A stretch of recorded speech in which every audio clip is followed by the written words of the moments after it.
का अनुशीलन करना चाहिए। प्रधानमंत्री हो या राष्ट्रपति हो या शंकराचार्य, तो सनातन परंपरा है, धर्म और अध्यात्म को लेकर उसका अनुपालन करना हमारा दायित्व। उच्छेद करके कोई विसंगति उत्पन्न करना हमारा दायित्व नहीं है, न प्रधानमंत्री का दायित्व है।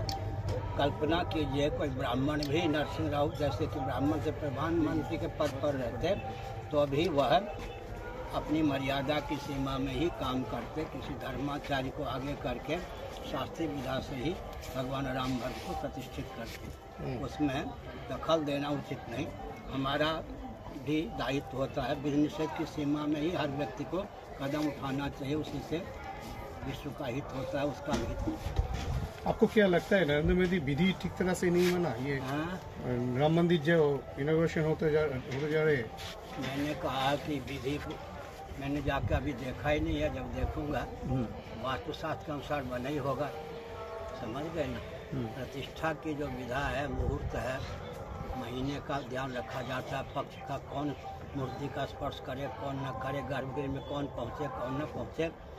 मैं एक संकेत करता हूँ कि स्कंद पुराण के अनुसार जो प्रतिमा होती है, इसको हम मूर्ति कहते हैं, जिसको भागवत में अर्चा विग्रह कहा गया है। अगर विधिवत उसकी प्रतिष्ठा न हो, कदाचित विधिवत प्रतिष्ठा होने के बाद विधिवत पूजा इत्यादि न हो, समर्चा न हो, तो उससे तेज भगवान का तेज, भगवती का तेज तिरोहित हो जाता है। उस मूर्ति में, अर्चा विग्रह में भूत प्रेत पिशाच डाकिनी शाकिनी का सन्निवेश हो जाता है।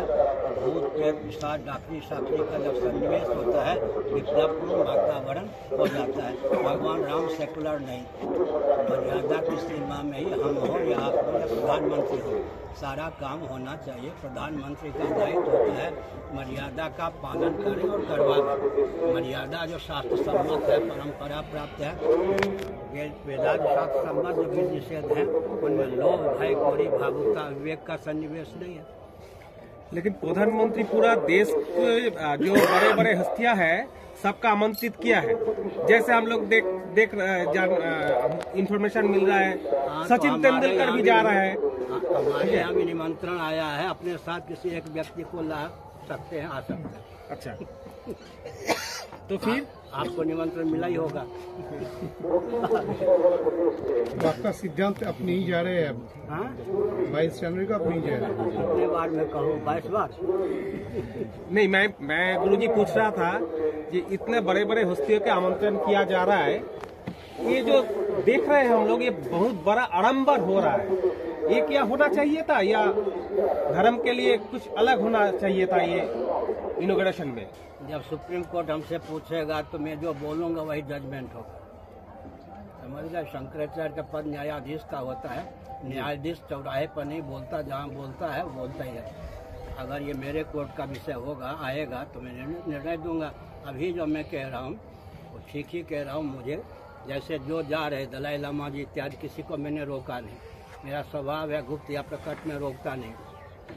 उनके हृदय में जो विवेक है उसका समादर वो करें, चाहे कोई लोभ के वशीभूत होकर, भय के वशीभूत होकर, कोरी भावुकता के वशीभूत होकर, अविवेक के वशीभूत होकर या विवेक के वशीभूत होकर जा रहा हो। मैं किसी को रोकता नहीं, किसी को नहीं कहता कि मत जाइए, किसी को प्रेरित नहीं करता जाइए। मैं भी स्वतंत्र हूँ, अपने विवेक का आदर करने में मैं भी स्वतंत्र हूँ। यहाँ पर तो गंगा स्नान आज किया है।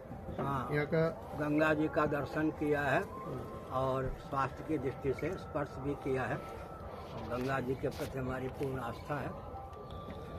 आपको पता ही होगा, गंगा का जो उद्गम स्थान है वही मौलिक स्वरूप से गंगा को वहीं विलुप्त कर दिया गया है।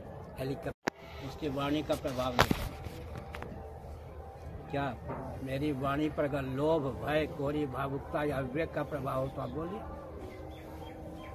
इसलिए प्रभाव पड़ता, शासन पलट जाता है। नहीं मालूम आपको? नरसिंह राव हमसे टकराए, हमने कोई बदला नहीं लिया, 4 खाने चित्त हो गए। ज्योतिर्वसु नाम सुना होगा, वो हमसे टकराए, 4 खाने चित्त हो गए।